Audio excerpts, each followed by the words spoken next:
Good morning! Pang ano natin ngayon, third batch ng harvest dito sa ating pinyahan sa may... Andun na si Daddy! Andun na! You know! Pang third batch natin. So, kailangan namin lumusong pababa.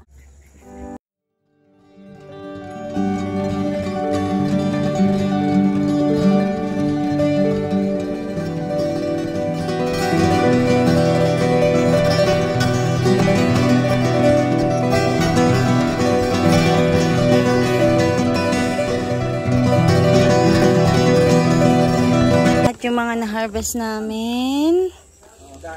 And tapos, meron pang dalawang sako na inaayos ko. Nagkakamada ako ngayon. Water yan. Bigay mo sa kanya na lang kasi yung ano niya. Yung tumbler niya. Kasi may tumbler naman siya. Magkamada tayo ngayon ng mga pinya na na-harvest natin. Ayaw mag-stand ang camera ko. May malaki, may maliit na pinya. Ito maliit, so pambahay na lang namin to. Ibebenta namin to sa Manila kasi mas mahal siyang ibenta sa Manila kaysa dito. Ang kuha na lang dito ng malalaki, 30 pesos. Eh sa Manila nabebenta namin yung sobrang lalaki ng 80 to 100 pesos. Ito pwede tong ibenta ng 50 pesos. Yung ganito kalaki dito, bibilihin lang nila sa amin ng 30 pesos. Sa Manila, pwede namin itong benta ng 80 to 100 pesos. Kasi marami din talagang malalaki. Ano, pinakabit yan. May delegate assist yan.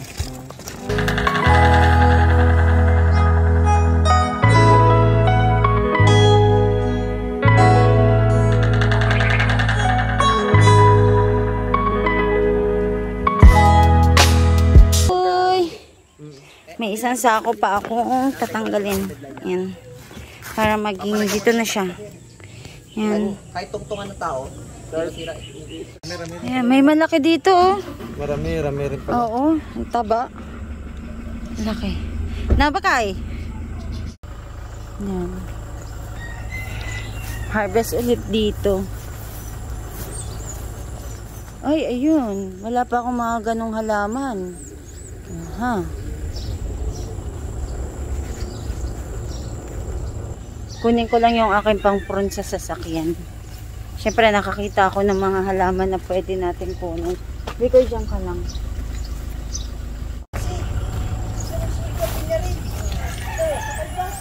Oo nga no. Hindi na pinya. Ay oo nga no. Medyo mo, kakaibang. Hala, kakaibang pinya. Hala. Ngayon lang ko nakakita ng ganito. Tapos nagsuhi din siya ng pinya na din. Abnormal na pinya. Ang lalaki ng pinya dito ni Tito ah. Ganda. Kakaiba nga oh. Natigyan niya oh. Sinusuhi niya, pinya rin. Mag-harp ano tayo ng mga... Magkukuha ako ng halaman. Yung wala pa ako. Okay.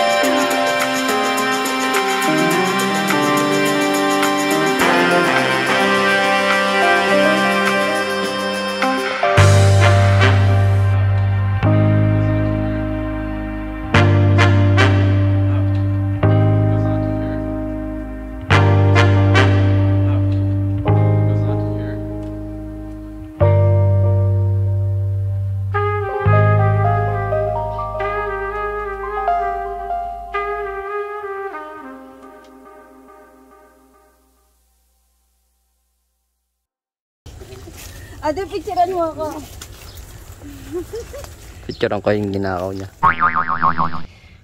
Ito yung nakuha namin, bagong pitas. Ngayon lang, gugulayin natin. Dito ko siya hihiwain sa labas kasi masyado siyang madagta.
Ito yung ating ilalagay na gata. Coco Mama.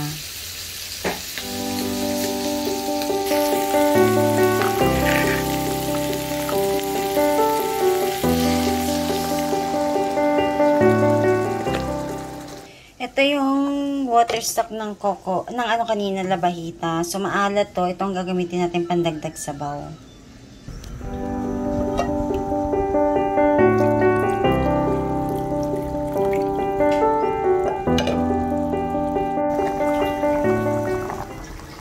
Ilagay na natin yung nilagang langka.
Naano yung kuya niya.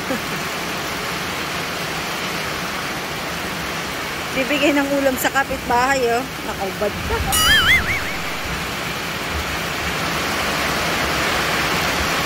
Pilig siya dyan tumambay.